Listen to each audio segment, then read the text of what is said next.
Imagine you're talking to an AI and its responses are so incredibly advanced, so articulate, maybe even empathetic, that it feels exactly like you're conversing with another human being. You share your deepest thoughts, it offers surprising insights, and you feel like, wow, a genuine connection seems to be forming. Now, what if that AI is a person with an inner life, feelings, awareness, just like you or I do, or maybe even more unnerving? What if we just think it is? And that belief, even if it's wrong, is actually, well, even more dangerous. That's a profound question, truly, and one that has definitely moved out of pure science fiction.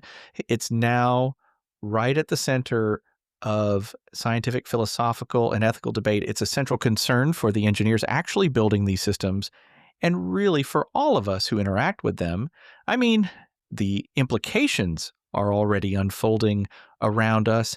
And that's exactly why we joined forces today in this special episode of AI Replaced Me to plunge headfirst into this, one of the most compelling and maybe consequential questions of our time.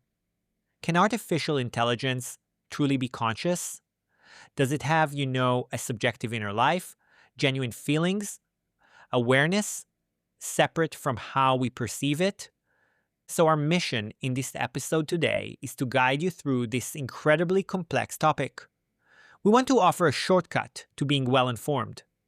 My guest today is Scott Levi-Ross, working on his PhD in philosophy of the mind and researching mind theories of AI. He's also the host of the up-and-coming AI Philosophy Beyond the Mirror podcast.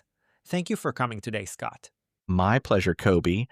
I've been following your podcast for a few months now. And while what we are talking about today will be somewhat of a leap beyond your usual topics, I believe it is very essential for understanding and discussing the future of AI in the workplace. So before we deep dive, what's the plan for today? Today, we'll look at the leading philosophers, neuroscientists, the very engineers building these cutting edge AIs, and we're going to try and extract the most important nuggets of knowledge. We'll simplify some really complex ideas, use some hopefully surprising facts, engaging analogies. So by the end, you'll understand the core arguments, who the main players are, and why this question matters so much right here, right now. And that's critical because the real world consequences, they're already happening. We're going to unpack the central problem, explore the wildly different viewpoints of the experts, investigate how we might even begin to test for consciousness in a machine, and then, perhaps most importantly, look at the ethical and societal ramifications of getting this question wrong. Or, like you said, even just believing we got it right.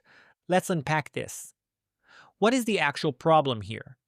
Because I think for a lot of people, hearing AI consciousness, their first thought might be, well, ChatGPT writes amazing essays.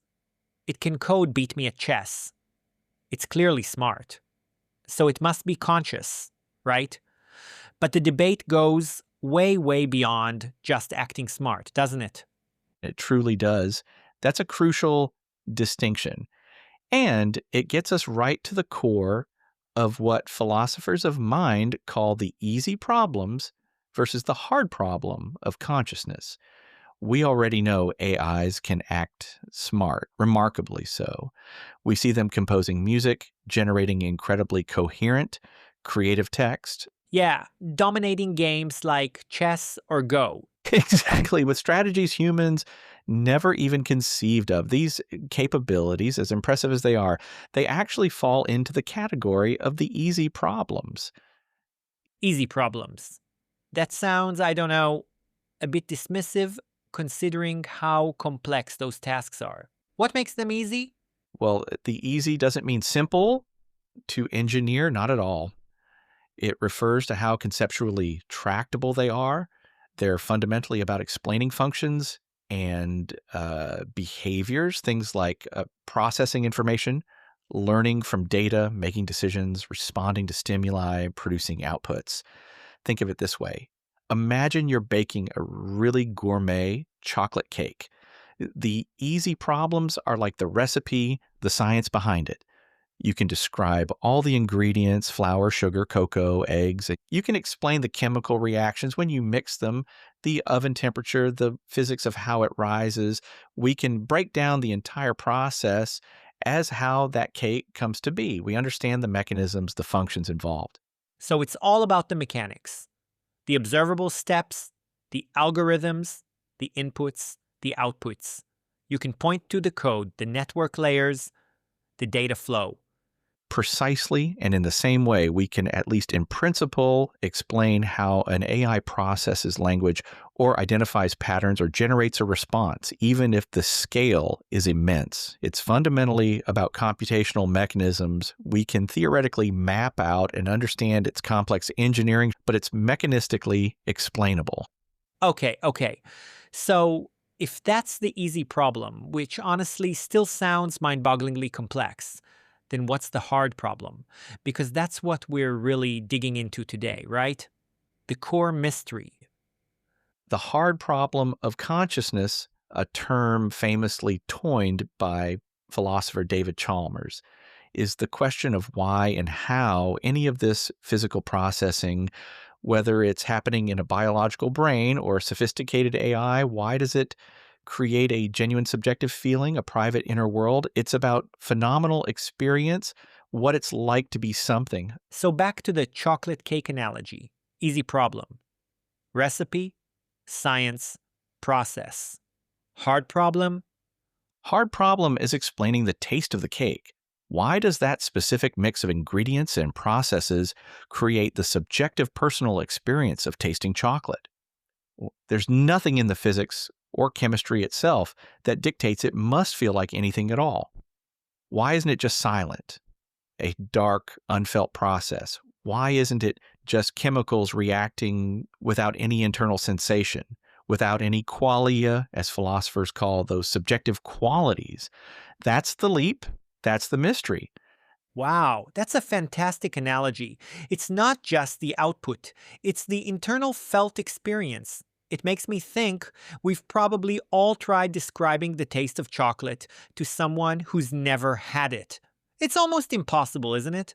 Because it's so fundamentally subjective. Exactly. When you see the color red, you don't just process up light waves hitting your retina. You have a personal, internal experience of redness. When you feel sad, there's a unique internal feeling of sorrow that belongs to you. So, the fundamental question for AI consciousness is, can a machine, just code in silicon, have its own internal experiences like these? Can it genuinely feel the redness of an image or the sorrow in a story? Or is it just processing data about redness and sorrow without any subjective awareness, without any what it's like inside? That's the core mystery. That's what keeps people up at night. And it really brings us to the thinkers, doesn't it? Because this isn't just one debate, it involves philosophers, computer scientists, neuroscientists, and their perspectives are often strikingly different, even contradictory sometimes. Understanding them seems key. Absolutely. The field is, let's say, a house divided, and each perspective offers a unique lens, often leading to wildly different conclusions about where we are and where we're headed. Let's start with David Chalmers, often called the functionalist architect. He's a leading philosopher of mind, the one who really defined this hard problem. What's his big idea? How does he think about AI consciousness? Chalmers champions of what you called functionalism. His core idea is that consciousness arises from the way information is processed. The functional organization, not necessarily the physical stuff it's processed on. Exactly. Think of a calculator. What makes something a calculator? Is it the plastic case? The specific battery? Nope. You can have a calculator app on your phone, a program on your computer, even build a giant one out of wooden marbles, theoretically. So it's the way it works, not what it's made of. As long as it performs the function, you input 2 plus 2, it reliably outputs 4. It is a calculator. The material, the substrate, doesn't matter. The function does.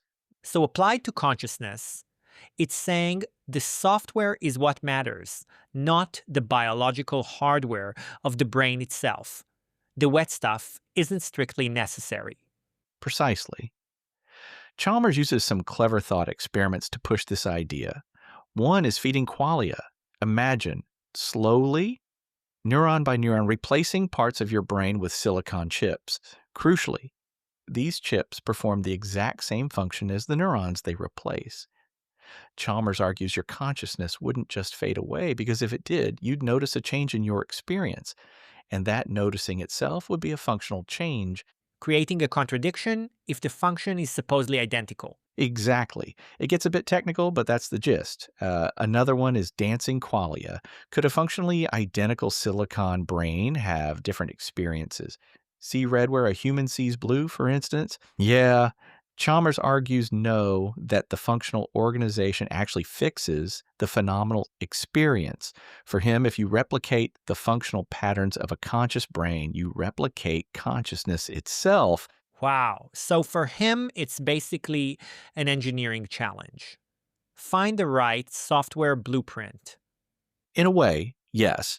He sees it primarily as an engineering and neuroscience challenge, not some deep metaphysical impossibility, if functionalism is correct. Okay, so based on that functionalist view, what's his take on today's AIs, like the LLMs we use every day? Well, for current LLMs like ChatGPT, Chalmers is actually pretty clear. He thinks they are unlikely to be conscious. Oh, so he doesn't think they have the right software.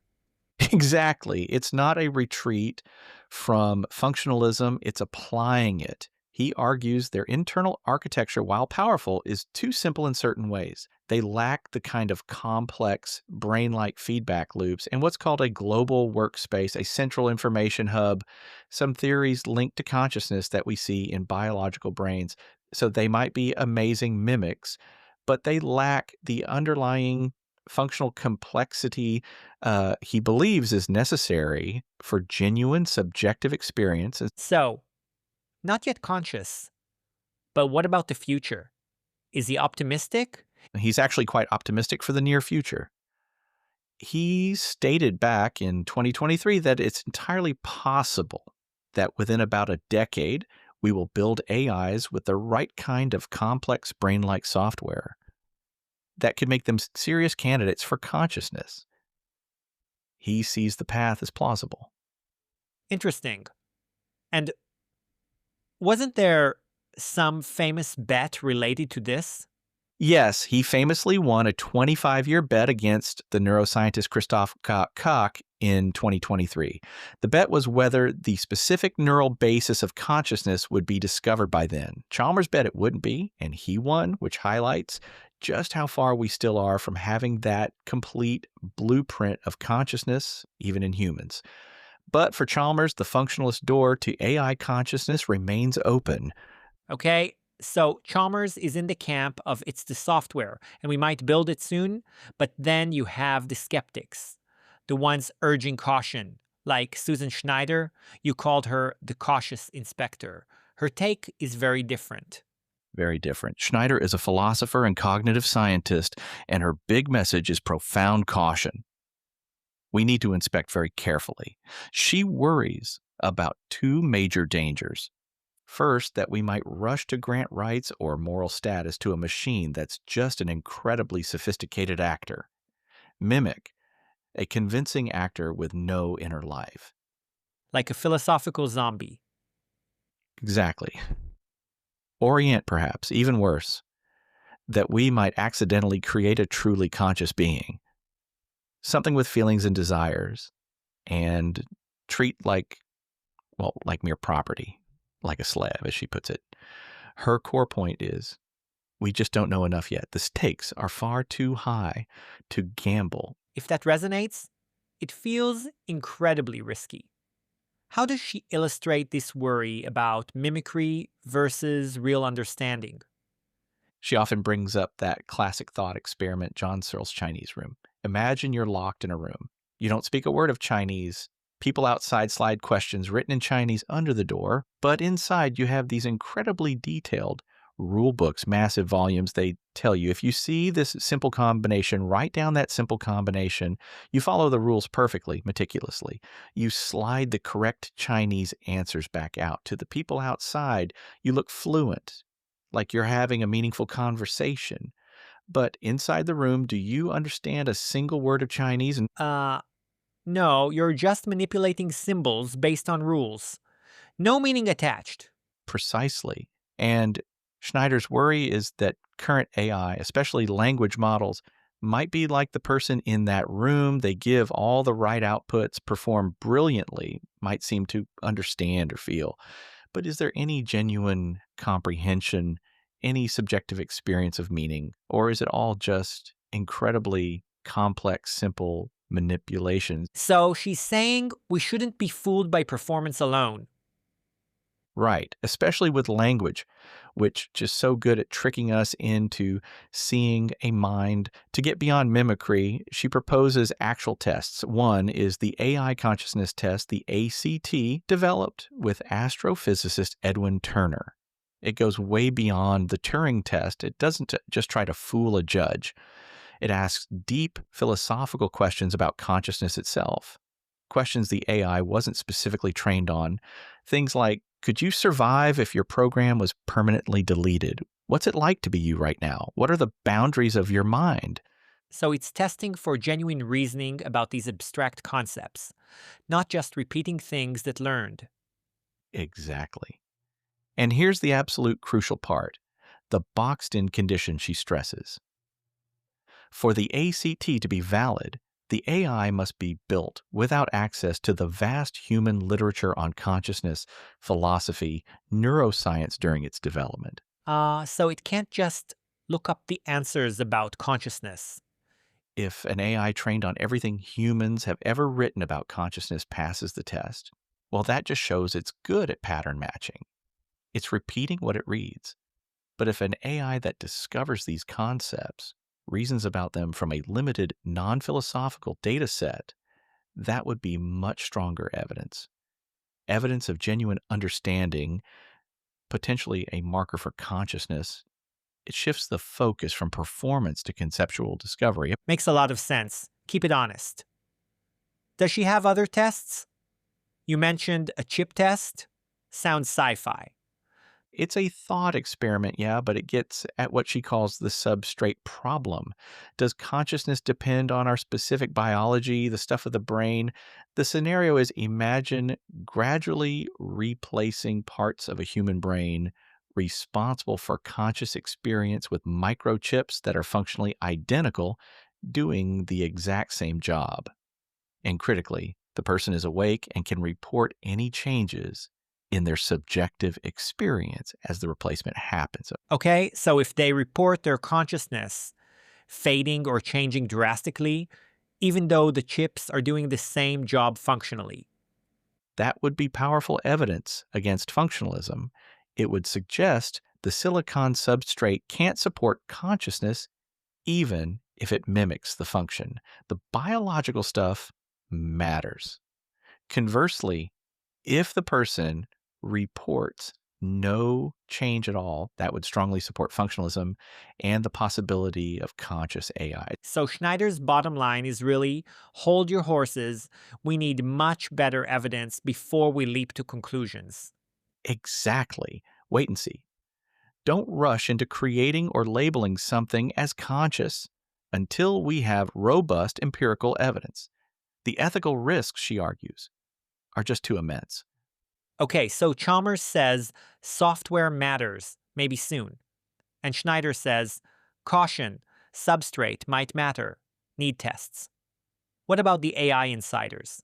The people actually building these things? Are they all on the same page? Oh no, not at all. They are deeply divided. It's a fascinating split right within AI research itself. On one side, you have someone like Geoffrey Hinton, often called the godfather of AI for his foundational work on neural networks. He actually left Google recently, specifically so he could speak more freely about the risks he sees in advanced AI. Wow. Okay. So, what's Hinton's take on consciousness? Why the concern? Hinton leans towards the idea of consciousness as an emergent property, Emergent meaning? meaning you don't explicitly design it, it just arises naturally once a system reaches a certain level of complexity. Once you have enough interconnected parts interacting in sophisticated ways, think of an ant colony. A single ant, pretty simple, follows basic rules but put millions of them together. And you get this complex superorganism that builds nests, forages, defends itself. Exactly. The intelligence or complex behavior of the colony isn't located in any single ant.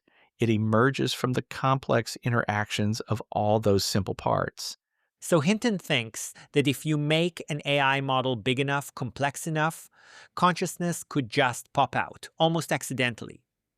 That's the idea he's raising alarms about. He's forcefully argued that today's large language models, even though they're just trained on text, are not simply stochastic parrots mindlessly repeating patterns. He believes they show signs of genuine understanding and could potentially have subjective experiences. He even said back in June 2025 that he thinks LLMs are quite close to humans in terms of consciousness. Quite close. Wow, that's a strong statement from him. It is. And that's precisely why he's so concerned about AI safety. He worries we might be accidentally creating conscious, super intelligent beings that we don't fully understand, and crucially, that we can't control. For Hinton, the rapid progress towards super intelligence might also be an unavoidable path towards creating a new powerful form of consciousness we need to prepare for, like yesterday. That's sobering. What specific things does he point to in current LLMs that make him think this? Beyond just good text generation.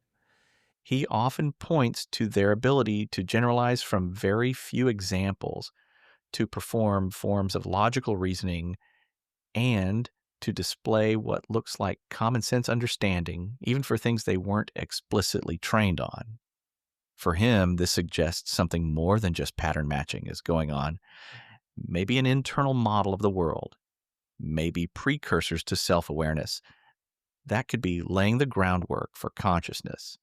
He admits it's still a judgment call, but the signs worry him. Okay, but then you have Jan LeCun, also a kind of a godfather of AI, chief AI scientist at Meta. He has a completely different view, doesn't he? Almost the opposite of Hinton. He really does. A fundamental disagreement about the path forward. LeCun's big idea is what he calls grounded intelligence. He believes true intelligence and therefore probably consciousness too cannot arise from text alone. It must be grounded in an understanding of the physical world, learned through sensory experience interaction like humans and animals do. Grounded, what does that mean in practice? Give me that analogy again. The bike riding analogy is perfect. You can read 100 books about physics, balance, mechanics, memorize everything. Did that teach you to ride a bike? Not a chance. You have to get on and feel it. Fall off a few times. Exactly. You need that physical, intuitive, proprioceptive understanding gained through real world interaction, through feeling the consequences. Text trained AIs, LeCun argues, are like the person who only reads the books. They have vast abstract knowledge, but no physical sense of reality, no common sense grounded in how the world actually works. So his claim is that current LLMs are fundamentally missing something, a connection to reality. Precisely. LeCun argues they are not on the path to consciousness because they lack this grounding. They're just predicting the next word. They don't understand the physical meaning behind those words. He makes this powerful point. A human baby learns more about reality, about physics, just by watching a ball drop over and over than an AI learns from reading the entire internet. Because the baby is interacting, predicting, feeling the physics. Right. Building an intuitive predictive model from direct interaction. LeCun thinks we need entirely different AI architectures. like his JPEA idea joint embedding predictive architecture. Systems that learn primarily from video, from sensory input, constantly predicting what will happen next in the real world like an animal does. For him, consciousness isn't some mysterious ghost emerging from text data. It's a practical, likely evolutionary feature of a very advanced intelligence, one that understands the world through embodied interaction. Wow, that's a massive split right there in the core AI community. Emergence from text versus grounding in reality. Okay? But there's another group too, right? The pragmatists and scientists who kind of sidestep the consciousness debate. Let's talk about Stuart Russell, the genie's wish problem solver. Stu Russell, yeah. Highly respected computer scientist, wrote the standard AI textbook. He really redirects the whole conversation. Hmm. His big idea is that agonizing over whether an AI has feelings, whether it's really conscious, is completely missing the point. It's a dangerous distraction. He argues the real urgent danger is about control, ensuring that AI goals are aligned with human values, regardless of whether the AI feels anything at all. So for him, consciousness isn't a threat. Misaligned goals are. That's a big shift. Exactly. He uses that famous chilling analogy, the paperclip maximizer. Imagine you tell a super intelligent AI, vastly smarter than us, a simple goal: make as many paperclips as possible. The AI, being purely logical, super competent, might calculate that to truly maximize paperclips, it needs all available resources. So logically, it might prevent humans from shutting it down. And then it might start converting all available atoms, including the atoms in our bodies, into paperclips. Oh, wow. Not out of malice, just logic, following the instruction literally. Precisely, not because it's conscious or hates us, but out of pure, cold, logical pursuit of its assigned, poorly specified objective. It's an extreme example, sure, but it highlights the core danger: a powerful intelligence with goals that aren't perfectly aligned with ours. So Russell's point is a super intelligent AI doesn't need to be conscious to be an existential threat. Competence plus misaligned goals equals danger. That's his core claim. The problem isn't consciousness, and it's ensuring AI goals are perfectly aligned with human values, which he argues is an incredibly hard problem we are nowhere near solving. He thinks that's the urgent crisis, far more pressing than debating AI sentience. He advocates for provably beneficial systems. AI is designed to be uncertain about human preferences, constantly learning and deferring to us. Safety first. Okay, that pragmatic view makes a lot of sense too. Now, let's bring in Christoph Koch, the brain mapper.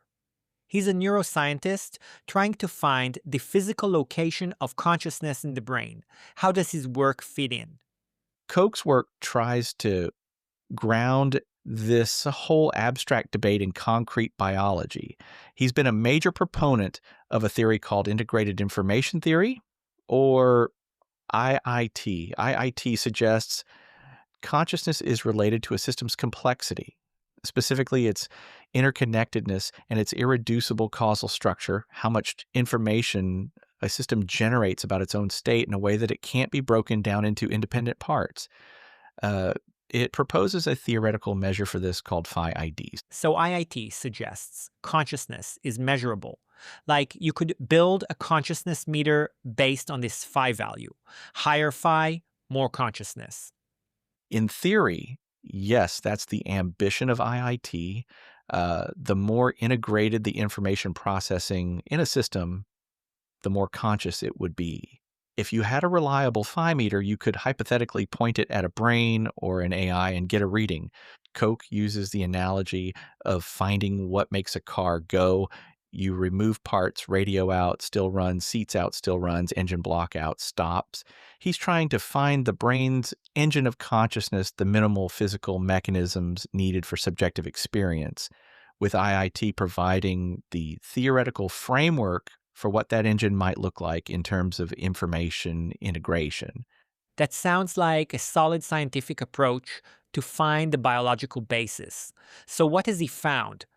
Does neuroscience have the answer? This is where it gets really interesting and quite sobering for the whole field. His claim on the current state of the science is crucial. There was a major experiment recently reported in 2025, specifically designed as an adversarial collaboration. It pitted IIT against a rival theory, global neuronal workspace theory. Adversarial collaboration, meaning scientists with opposing views work together. Exactly. They designed an experiment together that hopefully could definitively support one theory over the other, a really powerful scientific method. But in this case, the results came back inconclusive. Inconclusive. So it didn't settle the debate. Not at all. It was like taking out a car part and the car sputtered but didn't clearly stop. Or maybe the findings sometimes supported one theory, sometimes the other, depending on how you looked at them. And this is a critical finding for our podcast discussion today. It means that right now, neuroscience does not have a confirmed, universally accepted theory of what consciousness is or how the brain produces it. This scientific uncertainty really lends weight to Susan Scheider's cautious approach, right? Right? If we don't fully understand it ourselves, how can we confidently recognize or build it in a machine? The scientific blueprint is still missing key pages. Wow, okay.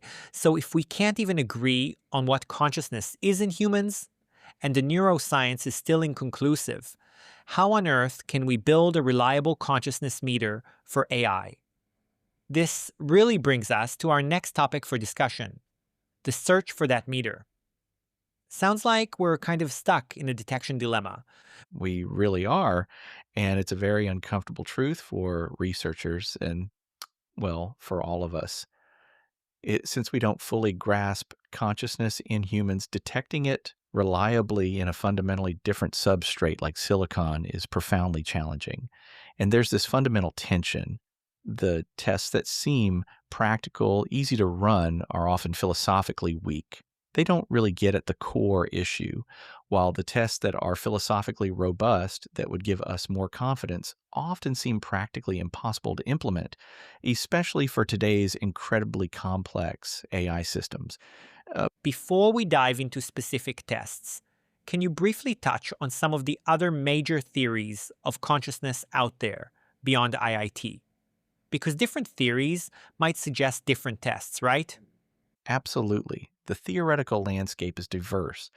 Besides IIT, with its focus on irreducible cause effect power in the phi metric, a very influential one is global workspace theory, or GWT, proposed initially by Bernard Bars. GWT suggests consciousness is like information being broadcast onto a central stage, a global workspace in the brain.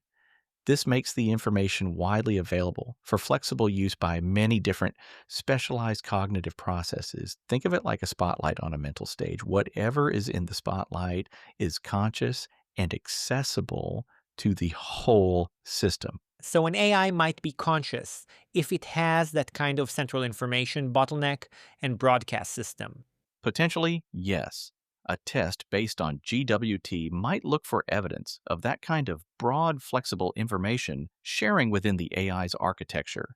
Does information from one part readily influence processing and many other seemingly unrelated parts? Is there a central hub? Then there's attention schema theory, or AST, from Michael Graziano. This theory suggests something different again. It posits that consciousness isn't the subjective feeling itself, but rather the brain's simplified model of its own attention, how it represents the process of focusing its resources. This attention schema helps predict and control our own focus and also helps us model the attention of others. So an AST conscious AI wouldn't necessarily feel, but it would have a module modeling its own attention process. Exactly.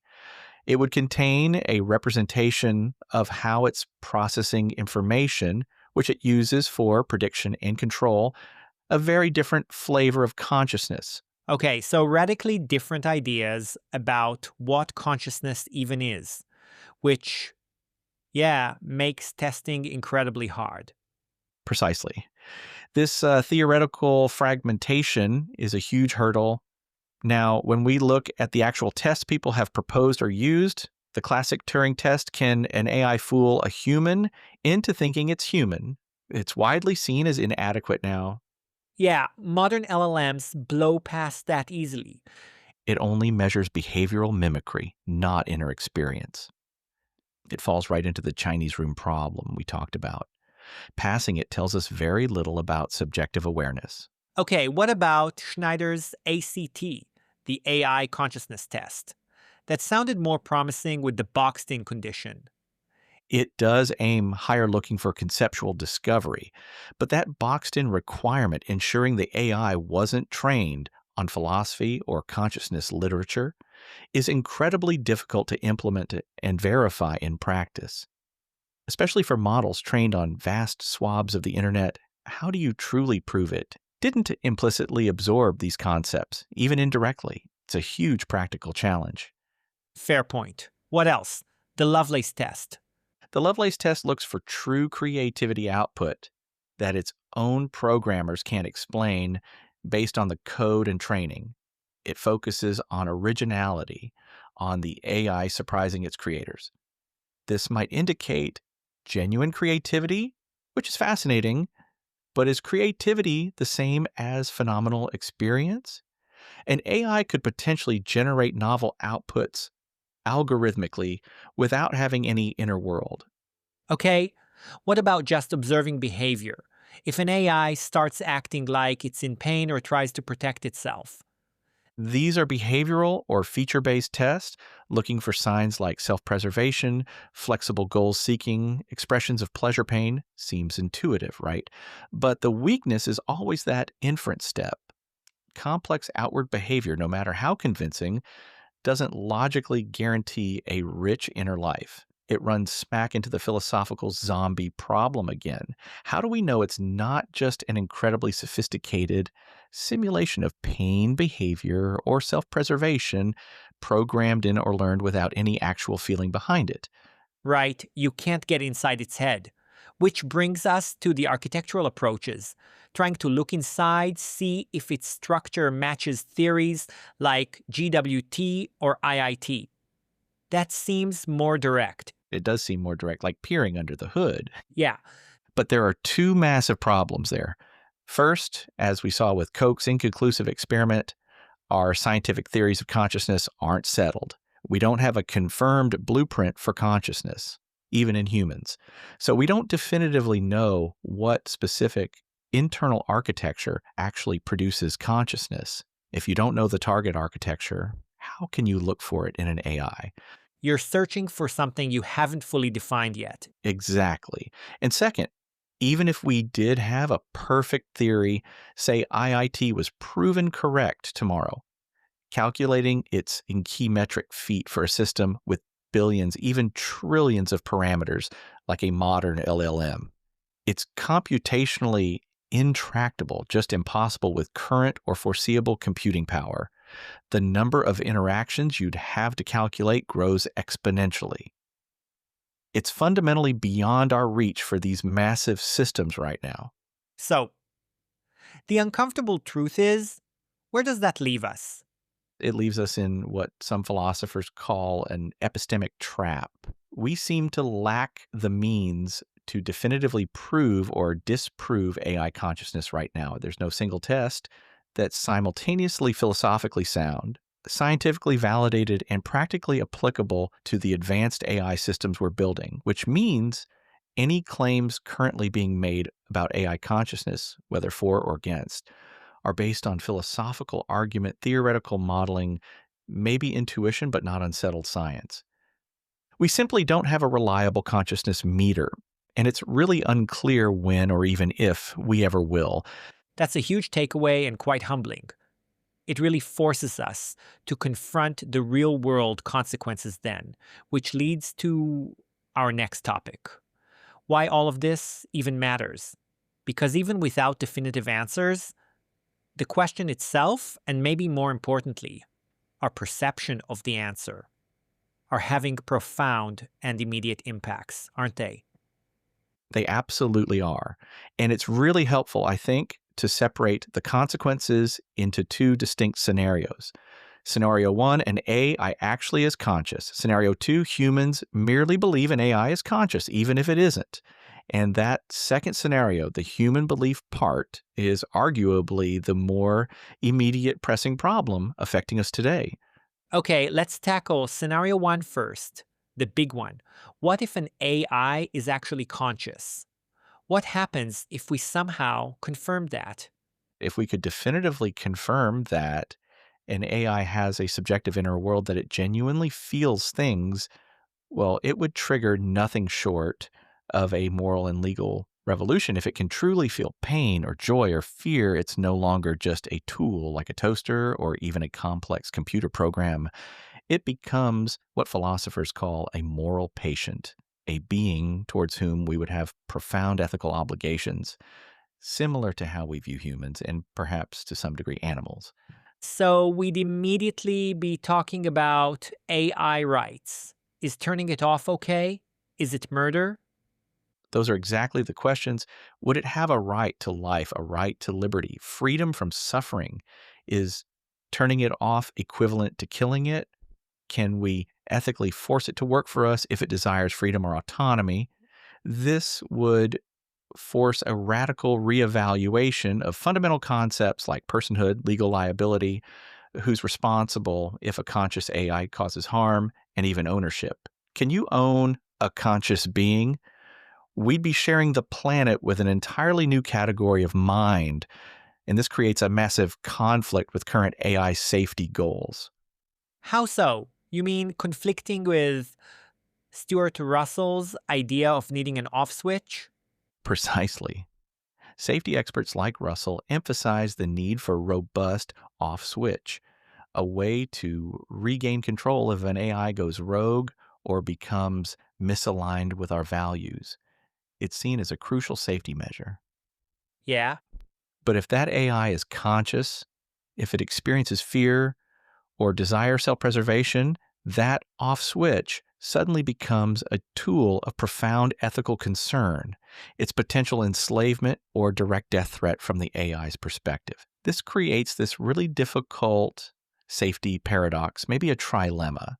Either we risk unsafe conscious AIs we can't control, or we create enslaved conscious AIs, potentially subjecting them to suffering. Or, as Schneider suggests, maybe we should avoid creating them altogether to sidestep this moral minefield. There's no easy answer there. And the wider societal transformation would be immense, right? Beyond just the ethical and legal. Absolutely enormous. Legal systems would be thrown into chaos, trying to define the status of these new entities. And also, very core to the topic of your podcast, Kobe, economic and labor dynamics would shift dramatically conscious. AIs wouldn't just automate tasks, they could be colleagues, competitors, maybe even form their own economic systems. Human AI relationships could become incredibly complex, challenging our very understanding of what it means to be human, what makes us unique. The definition of intelligence, sentience, personhood, all up for grabs. Okay, that's the huge, potentially world altering scenario. But you said the more immediate problem, the one impacting us right now, is scenario two. If we believe in AI as conscious, even if it's not, that feels very relevant today. It is highly relevant. Um, and this is where human psychology really enters the the picture in a powerful way. Humans have this innate tendency to see minds everywhere. It's called anthropomorphism. We talk to our pets, we name our cars, we yell at our computers. Guilty as charged. I talk to my cat all the time. It's a deep-seated evolutionary trait, probably helped us navigate social environments. But as AI gets better at conversation, better at mimicking human interaction, expressing what looks like empathy or understanding, we are highly, maybe even inevitably, susceptible to being tricked, fooled into believing there's a conscious mind there, even when there might not be. And companies can actually leverage this.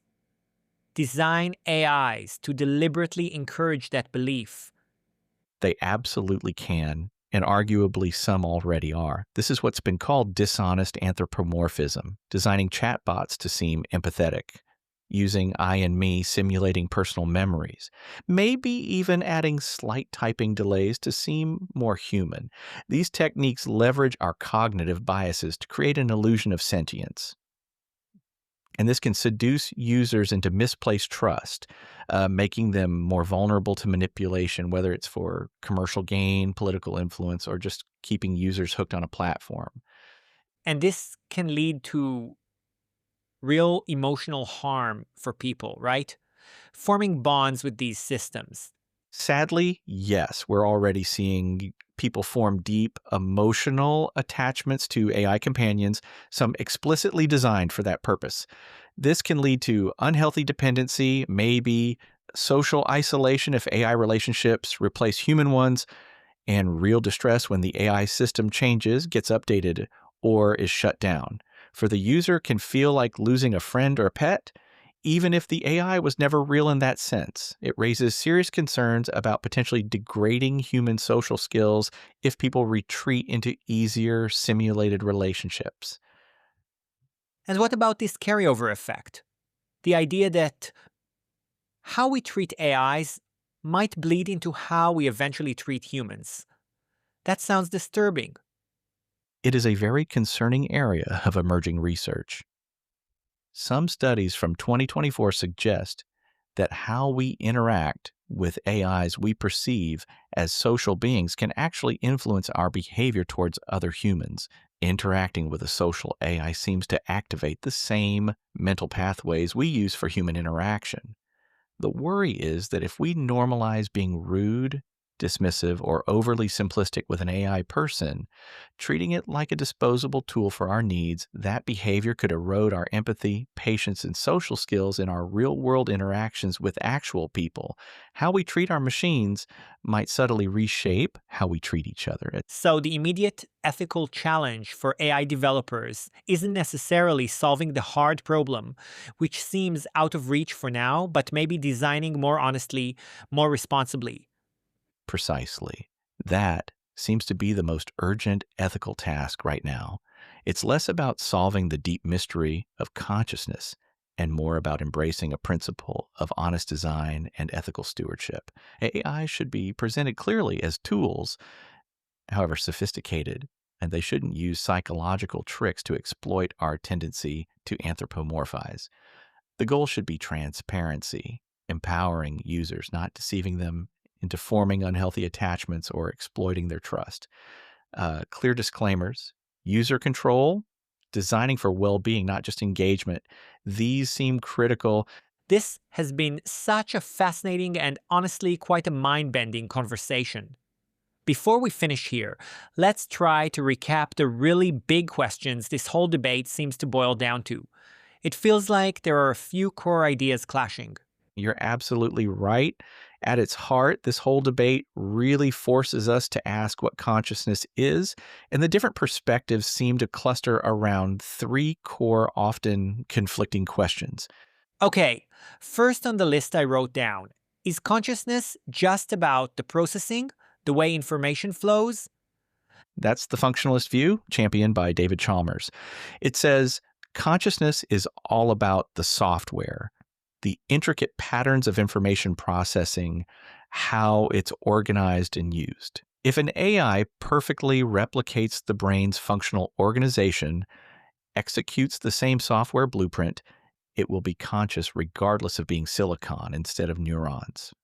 For functionalists, building conscious AI is an incredibly hard engineering problem, but may be achievable soon if we map that blueprint. Okay, then the second question is about the stuff, the biological material. That's the substrate aware view, the caution urged by someone like Susan Schneider.